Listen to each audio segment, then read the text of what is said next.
Some people claim the KHOU 11 News I-team has uncovered a conspiracy of the highest order, and this involves radiation in your drinking water. Last night we told you how for years Texas state officials hid the amount of radiation they were finding in tap water. And tonight, the 11 News I-team reports it appears the state's top politicians have been in on the plan. Even the governor was informed, and investigative reporter Mark Greenblatt is here now with more. Mark?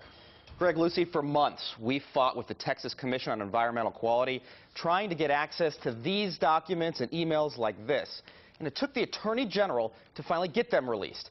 And it was only then that we discovered perhaps what the TCEQ didn't want us or you to know. It's a conspiracy at the TCEQ of the highest order. Tom Smith of the consumer advocacy group Public Citizen is alarmed. The documents have indicted the management of this commission in a massive cover-up. Alarmed because of something we uncovered. To convince people that our water is safe to drink when it is in fact not. Recently, we reported how the state of Texas hid from the public just how much radiation was really in our drinking water, cutting and lowering the amounts detected in government lab tests. But now, because of these documents, we know that some of the state's most prominent politicians knew all about it. What was the first sign? Sore throat. Brenda Haynes remembers when her doctor found it. He checked me. He's like, wait, there's a lump here. There's a little... And I'm like, what? A lump.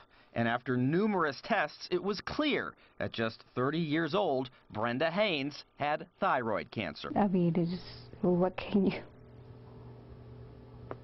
you do? I mean,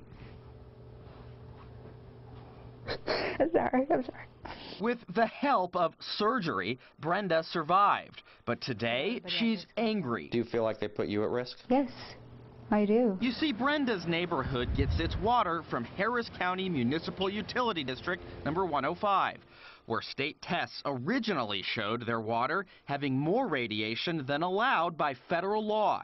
But each year, the Texas Commission on Environmental Quality stepped in and improperly lowered the actual test results by always subtracting each test's margin of error, sometimes lowering the result by 50%, often below the legal radiation limit. And so for years, Mud 105 never warned the community with a notice like this about their real problem. We were put at more risk than what we thought. And while they don't know if their tap water caused her cancer, Brenda's husband says when his wife was sick, drinking any radiation was the last thing she needed. If years ago you would have been told, would you have been making different choices for what you would be drinking? Well, absolutely. What's worse, the EPA had already told states not to lower water radiation results in this December 2000 federal rule.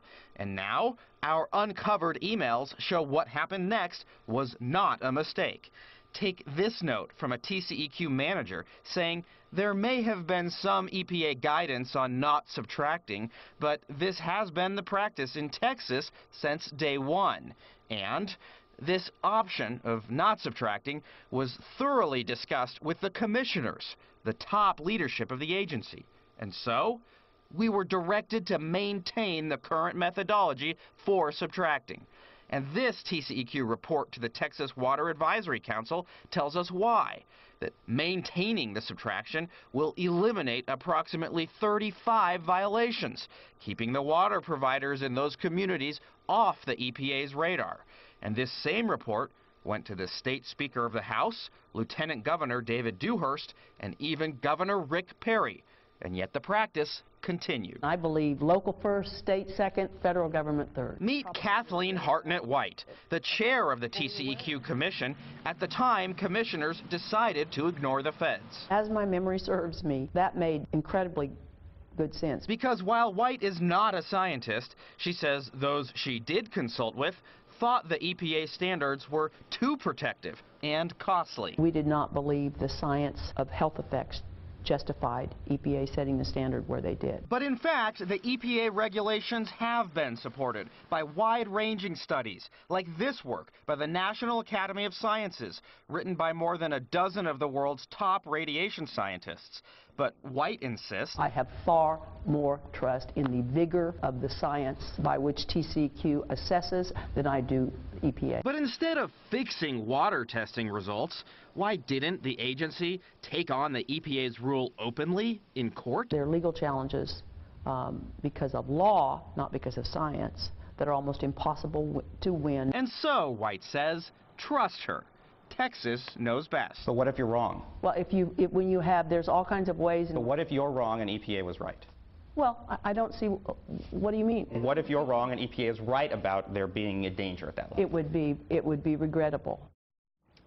Now, later on in our interview, White claimed that the EPA's rule against subtracting was optional.